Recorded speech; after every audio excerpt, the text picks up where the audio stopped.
So I read Things I Learned While I Was Dead by Kathryn Clark. I must have missed the memo somewhere because this proof says that this book comes out on the 25th of July. So I thought, great, I'll review it ahead of its release. But I'm also friends with Kathryn Clark on here, and I can already see that she's had a publication day. So I think the book is already out. I guess it changed release date. Either way, let's talk about it. I was excited about this one from the jump because it is medical ethics crossed with science fiction, legendary combination. You know, Never Let Me Go was my favourite read from last year. Very similar parallels about consent and drawing the line of what's acceptable to do to people in a medical environment.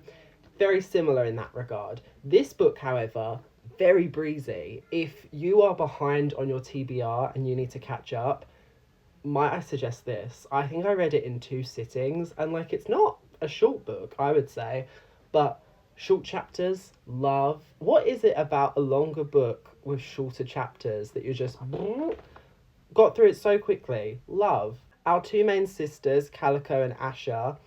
Asha is dead, or at least in a state of dying, and so her sister Calico is looking into like experimental procedures that can help save her sister's life.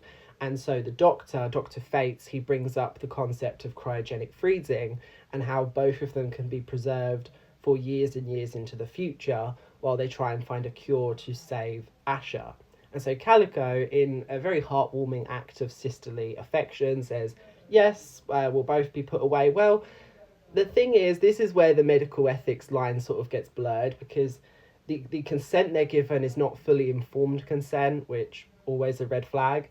And when she's still not sure if that's what she wants, they kind of decide for her anyways and force her into the situation. So we already get the sense that the people running this operation are a bit suspicious. They're not demonstrating good medicine. And what I liked about that is that is very based in reality. There are lots of doctors out there who don't respect their patients' wishes as well as they probably could do. And there's quite a big history of that as well, like instances in time where people's rights haven't been properly respected. I mean, the classic case that you go through in medical school is the Nuremberg trials, where the Nazis were experimenting on the Jews. And, oh my gosh, did you just hear my stomach? Okay, dinner soon. That's okay. But I think as well in like America, the African American population were being abducted and experimented on. There's like a rich history, particularly with minorities, of being targeted and being victimized to medical experiments without their consent, and this book very much harkens to that. So Calico wakes up from her cryogenic freezing, and the year is 2070, which frightened me because I would be 68 and I'm not ready for that. So that felt very real. I was like, oh no. Most of the story is from Calico's POV because, of course, Asha is like essentially dead. So when we do go to Asha, it's this sort of like poetic song type of narration where it's like her consciousness. I thought that was an interesting back and forth. The book very much takes a turn into The Handmaid's Tale because we find out that in the year 2070, society has sort of come together to survive all of the terrible conflicts that we're currently living through.